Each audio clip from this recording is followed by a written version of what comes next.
Assalamualaikum warahmatullahi wabarakatuh. Selamat sore dan salam sejahtera bagi kita semua. Perkenalkan, kami dari kelompok 1 ingin mempresentasikan hasil kerja kelompok kami mengenai Congestive Heart Failure atau CHF. Sebelum memulai presentasi, izinkan saya memperkenalkan anggota-anggota dari kelompok 1. Yang pertama ada saya sendiri, Natasha Putri, sebagai moderator. Lalu ada teman kami, Auladila, Diki Bagus Saputra, Ega Fitri, Heni Novianti, Intan Permatasari, Arfiani, Lianda, Nurmiati, Nurul Fuadah, Rara Kunanti, Rory Reviza, dan Yuli. Baiklah, di mana pembacaan materi ini akan dilakukan secara bergantian, yang dimulai dari saudari kami, Auladila. Kepada Auladila, kami persilakan untuk memulai presentasi. Baiklah, terima kasih untuk waktunya, moderator. Konsep dasar CHF atau Congestive Heart Failure, yang pertama itu ada definisi. Congestive Heart Failure merupakan sindrom klinis atau sekumpulan tanda dan gejala yang ditandai oleh sesak napas dan fatigue atau saat istirahat atau saat aktivitas, yang disebabkan oleh kelainan struktur atau fungsi jantung. Kemudian itu ada etiologi, yaitu ditandai dengan hipertensi, kardiomiopati, penyakit katup jantung atau mitral dan aorta. Kemudian ada kongenital atau defect septum atrium, atrial septal defect atau ASD. Kemudian ada VSD, ventricle septal defect. Kemudian ada aritmia atau persisten. Kemudian ada alkohol, obat-obatan, kondisi curah jantung tinggi, kemudian ada perikardium atau kontriksi atau fusi. Next. Kemudian yaitu ada manifestasi klinis. 1, gagal jantung kiri. Itu ada sesak napas saat berbaring dan beraktivitas, kemudian ada batuk, mudah lelah, bengkak pada kaki, perut membuncit, kegelisahan atau kecemasan, kemudian ada penurunan kepastian aktivitas, kemudian ada dyspnea, batuk atau hemoptysis, kemudian ada letargi dan kelelahan. Yang kedua yaitu gagal jantung kanan, hepatomegali atau pembesaran pada hati, sering kencing di malam hari, kelemahan, tidak nafsu makan dan mual, pembengkakan pergelangan kaki, dyspnea, penurunan kapasitas aktivitas, nyeri dada dan denyut nadi atau aritmia takikardi.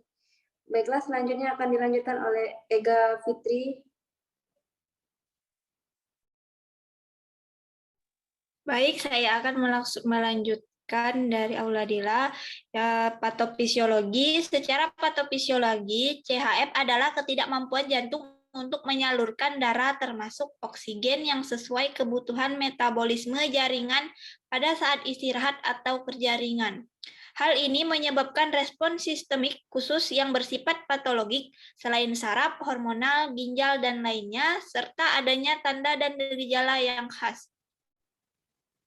Congestive Heart Failure atau CHF terjadi karena interaksi kompleks antara faktor-faktor yang memengaruhi kontraktilitas, afterload, preload, atau fungsi lusitropik atau fungsi relaksasi jantung, dan respon neurohormonal dan hemodinamik yang diperlukan untuk menciptakan kompensasi sirkulasi. Faktor resiko. Gagal jantung dapat terjadi jika jantung tidak dapat memompa sistolik atau mengisi diastolik secara memadai. Pemeriksaan menunjang. Yang pertama, dapat mendengarkan bunyi jantung ketiga. Yang kedua, mengidentifikasi radiologis adanya kongesti paru dan pembesaran ventrikel. Dapat mengidentifikasi congestive heart failure atau CHF. Yang ketiga, identifikasi pembesaran ventrikel dengan magnetic resonance imaging atau MRI atau ultrasonografi dapat mengidentifikasikan adanya congestive heart failure. Pengukuran tekanan diastolik akhir ventrikel dengan sebuah kateter yang dimasukkan ke dalam arteri pulmonalis mencerminkan tekanan ventrikel kiri atau dengan dalam pena kava mencerminkan tekanan ventrikel kanan. Dapat mendiagnosis CHF. Tekanan ventrikel kiri biasanya mencerminkan volume ventrikel kiri. Elektrokardiografi dapat memperlihatkan dilatasi abnormal ruang jantung dan kelainan kontratilitas. Komplikasi yang pertama edema paru akut terjadi akibat gagal jantung kiri. Yang kedua adalah shock kardiogenik, stadium dari gagal jantung kiri, kongestif akibat penurunan curah jantung dan perfusi jaringan yang tidak adekuat ke organ vital, yaitu organ jantung dan otak. Ketiga, episode trombolik trombos terbentuk karena imobilitas pasien dan gangguan sirkulasi dengan aktivitas trombus dapat menyumbat pembuluh darah. Selanjutnya akan dilanjutkan oleh Heni. Baiklah, terima kasih. Saya akan melanjutkan tentang pengobatan. Pengobatan, langkah utama dalam pengobatan gagal jantung adalah mengurangi aktivitas. Tindakan ini dilakukan untuk mengurangi beban kerja jantung sehingga dapat meringankan gejala. Penanganan gagal jantung akan disesuaikan dengan penyebab dan tingkat keparahan gagal jantung, usia pasien, serta penyakit lainnya yang menyertai. Tujuan dari pengobatan gagal jantung adalah yang pertama, meringankan gejala gagal jantung. Kedua, meningkatkan kekuatan jantung. Ketiga, mencegah terjadinya henti jantung mendadak. Keempat, penanganan gagal jantung dapat berupa pemberian obat, operasi, atau pemasangan implan alat, atau alatnya seperti implan. Selanjutnya, gangguan kebutuhan dasar manusia berhubungan dengan CHF. Salah satu gangguan kebutuhan CHF adalah gangguan kebutuhan oksigenasi pada penderita gagal jantung disebabkan oleh kongestik paru atau penumpukan cairan pada rongga interstisial dan alveoli paru, kantung tempat pertukaran oksigen dan karbon dioksida.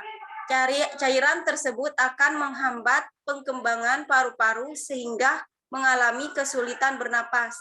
Terdapat beberapa faktor lainnya yang dapat menyebabkan sesak napas seperti obesitas, adanya infeksi paru, dan akibat distres psikologi seperti kecemasan serta depresi.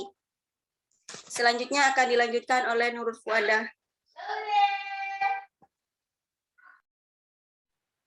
Baiklah, saya akan melanjutkan pemaparan dari Heni. Tindakan yang dapat dilakukan dalam menangani sesak napas pada penderita gagal jantung adalah meningkatkan posisi tempat tidur, tetap tenang, dukungan emosional, memberikan ruang yang cukup, dan mengalihkan perhatian. Hemodinamik adalah aliran darah dalam sistem peredaran tubuh, baik melalui sirkulasi magna atau sirkulasi besar, maupun sirkulasi parva atau sirkulasi dalam paru-paru. Monitoring hemodinamik adalah pemantauan dalam status hemodinamik. Pentingnya pemantauan terus-menerus terhadap status hemodinamik, respirasi, dan tanda-tanda vital lain akan menjamin early detection bisa dilaksanakan dengan baik sehingga dapat mencegah pasien jatuh pada kondisi lebih parah. Tujuan monitoring hemodinamik yaitu monitor hemodinamik dapat membantu mengidentifikasi kondisi pasien, mengevaluasi respon pasien terhadap terapi, menentukan diagnosa medis, memberikan informasi mengenai keadaan pembuluh darah, jumlah darah dalam tubuh, dan kemampuan jantung untuk memompa darah. Selanjutnya akan dilanjutkan oleh Lani.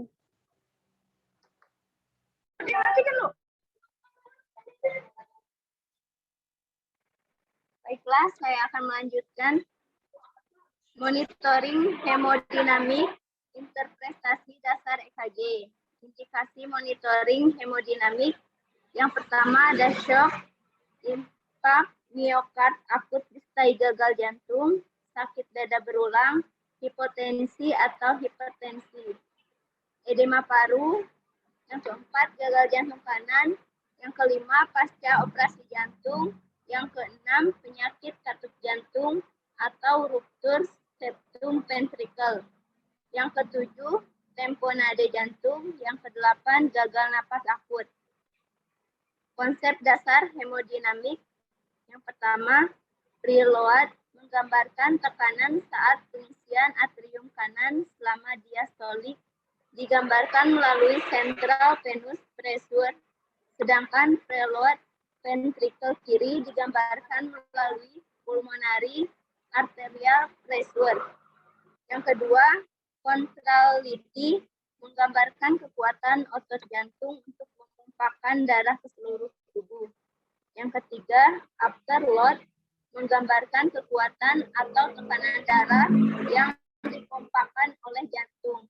Afterload dipengaruhi oleh systemic vascular resistance dan pulmonary vascular resistance. Monitoring hemodinamik interpretasi dasar EKG. Selanjutnya, interferensi dasar EKG. Elektrokardiografi EKG adalah pemantulan aktivitas listrik dari serat-serat otot jantung secara goresan.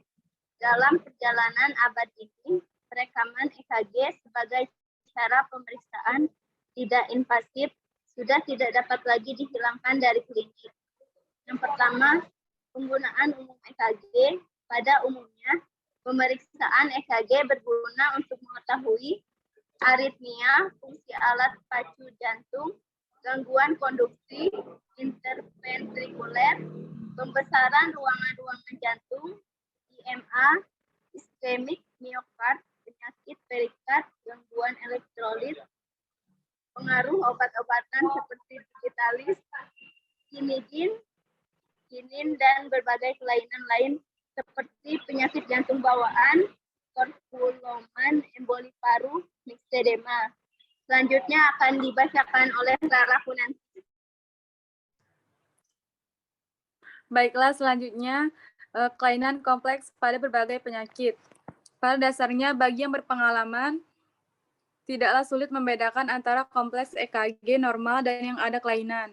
Tetapi kadang-kadang ditemukan adanya gambaran EKG yang tidak khas dan membingungkan kita. Oleh karena itu, sebagai patokan, maka berikut ini disajikan kelainan kompleks PQRST pada beberapa penyakit. Yang pertama, kelainan gelombang P, kelainan interval PR, kelainan gelombang Q, kelainan gelombang R dan gelombang S, kelainan kompleks QRS, kelainan segmen S sampai T. Prinsip membaca EKG. Untuk membaca EKG secara mudah dan tepat, sebaiknya setiap EKG dibaca mengikuti urutan petunjuk di bawah ini. Yang pertama irama, laju QRS rate, axis, interval PR, dan morfologi. Interpretasi dan manajemen ritme dasar kardiologi. Interpretasi elektrokardiografi secara digital tidak selalu tepat, sehingga dokter perlu berhati-hati agar tidak terjadi kesalahan medis. Interpretasi elektronik terbatas dan kadang terlalu sensitif. Sebelum menentukan apakah interpretasi EKG digital dapat menggantikan interpretasi EKG secara visual oleh klinisi, perlu dipahami kekurangan dan kelebihan dari interpretasi EKG digital. Interpretasi EKG, yang pertama irama. Dalam keadaan normal, impuls untuk kontraksi jantung berasal dari nodus SA dengan melewati serabu-serabu otot atrium. Impuls diteruskan ke nodus AV dan seterusnya melalui berkas HIS, cabang HIS kiri dan kanan, jaringan Purkinje akhirnya ke serabut otot ventrikel. Frekuensi jantung pada orang dewasa normal antara 60 sampai dengan 100 kali per menit. Sinus takikardia ialah irama sinus dengan frekuensi jantung pada orang dewasa lebih dari 100 kali per menit. Pada anak-anak lebih dari 120 kali per menit dan pada bayi lebih dari 150 kali per menit. Selanjutnya akan dilanjutkan oleh Rory Reviza. Baiklah, terima kasih kepada Rara. Yang pertama, eksis yang dimaksud dengan posisi jantung dalam elektrokardiografi adalah posisi listrik dari jantung pada waktu berkontraksi dan bukan dalam arti posisi anatomis. Eksis pada manual ini yang akan dibahas adalah eksis frontal plane dan horizontal plane. Gelombang P. Yang pertama, durasi dan amplitudo gelombang P normal. Gelombang P ialah suatu defleksi yang disebabkan oleh proses depolarisasi atrium. Terjadinya gelombang P adalah akibat depolarisasi atrium menyebar secara radial dari nodus SA ke nodus AV atau atrium conduction time. Yang kedua, gelombang P mitral dan P pulmonal. P mitral adalah gelombang P yang melebar lebih dari 0,12 detik dan notch yang menandakan pembesaran atrium kiri. Pada kondisi ini juga bisa ditemukan P bifasik di lead V1. P pulmonal adalah gelombang P yang tinggi dengan amplitudo lebih dari 3 kotak kecil yang menandakan pembesaran atrium kanan.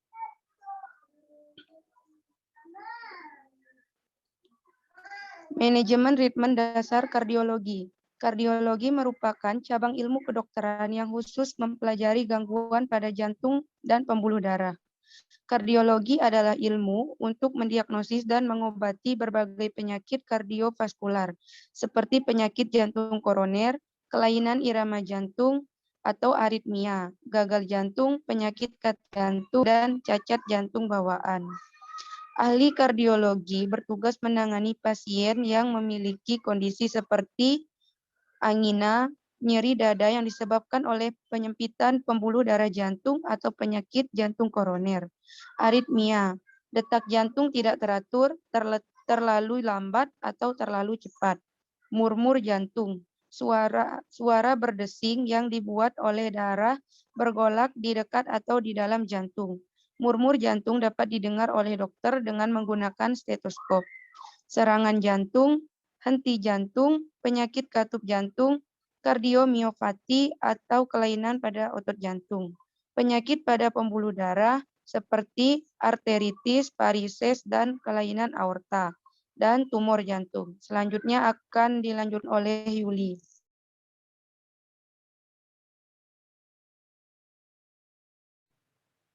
Baiklah, saya akan melanjutkan dari Saudari Rory Reviza. Kasus, seorang perempuan berusia 55 tahun datang ke rumah sakit dengan keluhan utama dyspnea, dyspot, otenu disertai fatigue dan batuk berdahak. Pada pemeriksaan fisik ditemukan GVP meningkat, bronki basal kasar, kardiomegali, stiff dules, dan edema pretibal atau pitting edema. Edem. Pada pemeriksaan penunjang radiologi terdapat kardiomegali dengan suspek edem paru interstital dan atherosclerosis aorta. Hasil EKG menunjukkan adanya infark miokard.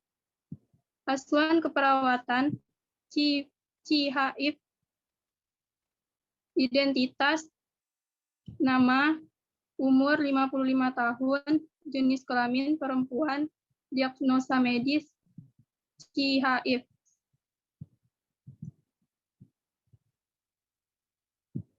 Anestesi, keluhan utama, pasien mengatakan dyspnea, dyspot, hernia. Riwayat penyakit sekarang, pasien datang ke rumah sakit dengan keluhan dyspnea, dyspot, hernia disertai fatigue dan batuk berdahak. Riwayat penyakit dahulu. Untuk mengetahui riwayat penyakit dahulu, tanyakan kepada pasien apakah pasien sebelumnya menderita nyeri dada, kas infark, miokardium, hipertensi, DM, dan hiperlipidia. Tanyakan juga obat-obatan yang biasanya diminum oleh pasien pada masa lalu, yang mungkin masih relevan. Tanyakan juga alergi yang dimiliki pasien. Riwayat penyakit keluarga. Perawat menanyakan tentang usia dan kondisi kesehatan atau usia dan penyebab kematian anggota keluarga terdekat, termasuk orang tua, kakek, nenek, saudara, anak, dan cucu. Perawat menanyakan tentang masalah kardiovaskuler seperti hipertensi, peninggalan kadar kolesterol, penyakit arteri, koroner, infark miokard, stroke, dan penyakit vaskuler perifer. Selanjutnya akan dibacakan oleh Intan.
EKG, adanya infak miokard.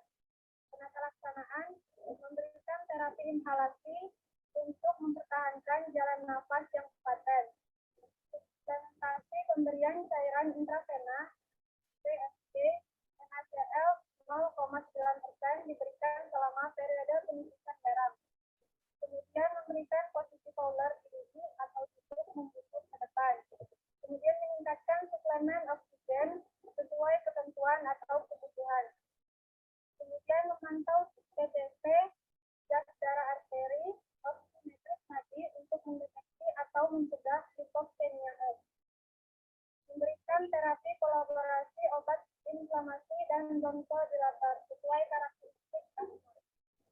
Selanjutnya akan dilanjutkan oleh Yanda.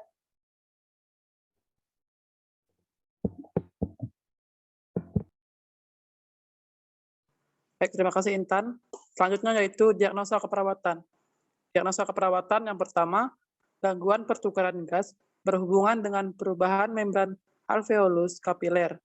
Yang kedua, hipervolemia berhubungan dengan gangguan mekanisme regulasi. Intervensi keperawatan. Yang pertama, gangguan pertukaran gas berhubungan dengan perubahan membran alveolus kapiler.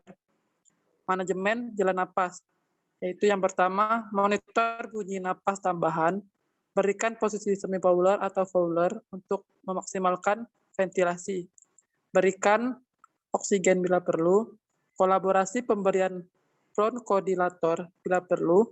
Yang kedua, pemantauan respirasi. Yang pertama, monitor frekuensi irama, kedalaman dan upaya napas.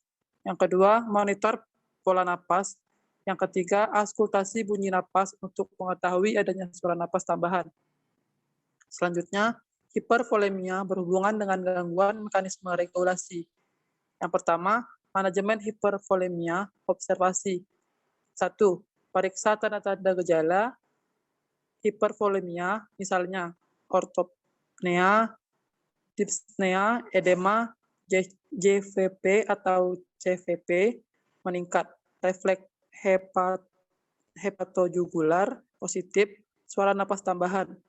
Identifikasi penyebab hipervolemia, monitor status hemodinamik, misalnya frekuensi jantung, tekanan. Yang kedua, terapeutik, timbang berat badan setiap hari pada waktu yang sama, batasi asupan cairan dengan garam, tinggikan kepala tempat tidur 30-400. Next.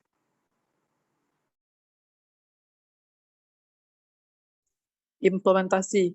Yang pertama, diagnosa gangguan pertukaran gas berhubungan dengan perubahan membran alveolus kapiler. Yang pertama, memonitor bunyi napas tambahan.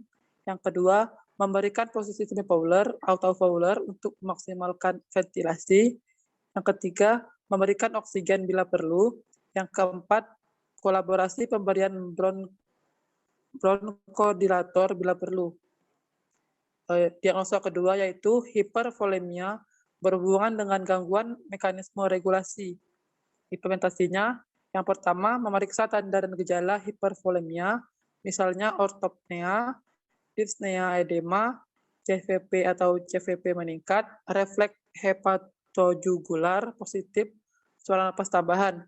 Yang kedua, mengidentifikasi penyebab hipervolemia. Yang ketiga, memonitor status hemodinamik. Yang keempat, memonitor intake dan output cairan.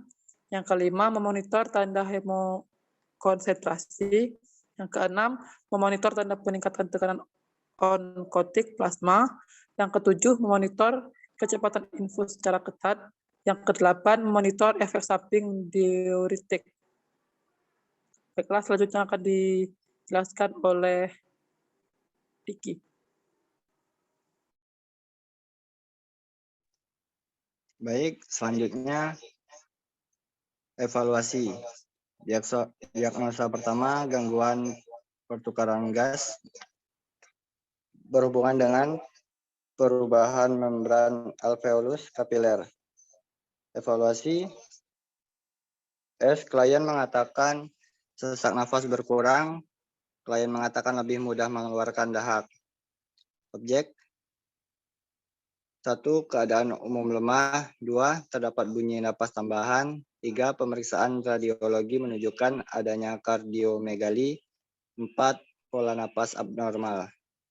A. Permasalahan keperawatan pertukaran gas teratasi sebagian. B. Lanjutkan intervensi. Diagnosa kedua, hipervolemia berhubungan dengan gangguan mekanisme regulasi. Evaluasi. Subjek. Pasien mengatakan dyspnea default ortopnea. Objek. Terdapat edema pretibial. 2. GVP, jugular venous pressure, pasien meningkat. 3. Terdengar suara napas tambahan. 4. Shifting dullness positif yang menandakan adanya ascites. 5. Hasil radiologi mengatakan terdapat suspend edema paru, interstisial dan aterosklerosis aorta. Masalah keperawatan hipervolemia teratasi sebagian. Lanjutkan intervensi.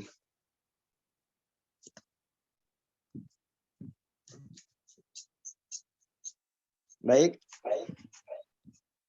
itu saja yang dapat kami jelaskan. Saya kembalikan ke moderator. Baik, terima kasih teman-teman semuanya atas pemaparan materinya. Demikian pemaparan materi dari kelompok 1 mengenai congestive heart failure. Untuk kesalahan dalam materi atau pemaparan, jika terdapat kesalahan kami mohon maaf. Terima kasih telah menyaksikan. Saya moderator pamit undur diri. Wassalamualaikum warahmatullahi wabarakatuh. Waalaikumsalam warahmatullahi wabarakatuh.